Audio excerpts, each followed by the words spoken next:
आपकी रिपोर्ट से आगाह कर रहे हैं, आगे देखते हैं। ये वतन तुम्हारा है, तुम हो पासबा इसके, ये चमन तुम्हारा।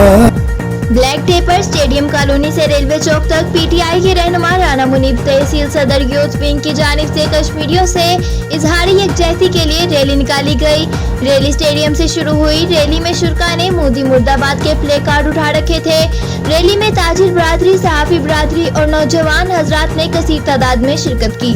मोदी के पुतले को जलाया गया, जूतों का हार पहनाया गया, इंडिया मुर्दाबाद के फलक शुगाफ नारे लगाए गए।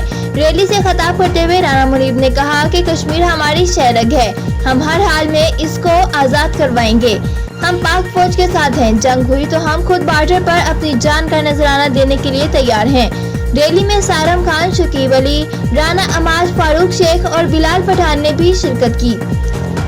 रैली रेलवे चौक पर इख्तिताम पजीर हुई। रिपोर्ट राय शाहिद इकबाल खल्ड, BBC हेडलाइंस, कोटद्दू।